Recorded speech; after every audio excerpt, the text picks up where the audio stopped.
एक सैनिक की दर्द भरी कहानी। माँ बाप का इकलौता बेटा। बेटे में बचपन से ही देश प्रेम की भावना खूब थी। बड़ा होकर बेटा सेना में भर्ती हुआ। सेना में जाने के कुछ महीने के बाद ही बेटे को दूसरे देश में छिड़े युद्ध के लिए बॉर्डर पर जाना पड़ा। युद्ध पर जाने के कई दिनों तक और बाद में कुछ महीनों तक भी अपने माँ बाप को बेटे का कोई तार, फ़ोन या खबर नहीं मिली। माँ बाप बेटे का इंतज़ार करते रहे और भगवान से प्रार्थना करते हैं कि उनके बेटे को सही सलामत घर वापस लाएं।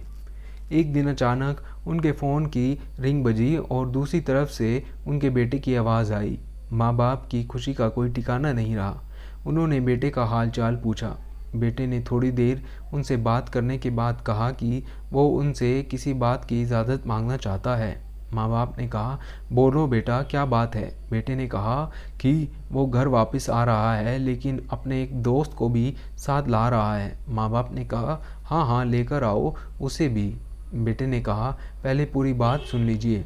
वो दोस्त मेरे साथ सेना में ही है और वो अब हमेशा हमारे साथ रहेगा। माँ बाप ने थोड़ा सोचने के बाद कहा, ठीक है बेटा, ले आओ अपने दोस्त को, रहेगा हमारे साथ परिवार की तरह। बेटा बोला, अरे आप दोनों मेरी पूरी बात क्यों नहीं सुनते। ये जो मेरा दोस्त है उसका एक हाथ और एक पैर नहीं है। युद्ध के समय बॉम्ब ब्लास्ट से इसका एक हाथ और एक पैर टूट गया। अब मैं इसे अपने घर लाना चाहता हूँ और यह हमेशा के लिए हमारे साथ रहेगा और हमें इसकी काफ़ी देखभाल भी करनी पड़ेगी।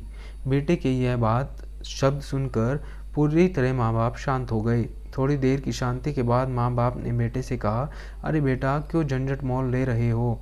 उस बेचारे को उसकी हालत पर छोड़ दो। वह एक बोझ से बढ़कर कुछ नहीं होगा। माँ बाप का कहना अभी पूरा भी नहीं हुआ था कि बेटे ने फ़ोन कट कर दिया। माँ बाप इधर बेटे की राह देखते रहे। दिन बीते, हफ्ते बीते, कुछ महीने बीत गए, लेकिन ना बेटा आया ना बेटे की खबर। पर एक दिन उसके घर एक आर्मी का आदमी आया और उसने बताया कि उनके बेटे ने आत्महत्या कर ली है, इसलिए वह आकर उनकी लाश ले जाए। माँ बाप के पैरों तले जैसे ज़मीन फिसल गई। दोनों अपने आप को संभालते जैसे तैसे अपने बेटे के शव के पास पहुँचे। तब उन्होंने अपने बेटे की लाश को देखा तो उन्हें और भी ज़्यादा बड़ा झटका लगा, क्योंकि उनके बेटे का एक हाथ और एक पैर नहीं था। अब उन्हें बहुत पछतावा हुआ। अगर वह उस दिन फ़ोन पर अपने बेटे को उसके दोस्त को लाने के लिए हाँ कह देते तो आज उनका बेटा उनके पास होता और ज़िंदा भी। बेटा दरअसल अपने दोस्त का बहाना करके यह जानना चाहता था कि कहीं वह अपने माँ बाप के लिए दुख का कारण न बन जाए, और उसे जब यह पता चला तो उसने माँ बाप के पास लौटने से अच्छा दुनिया से अलविदा लेना सही समझा।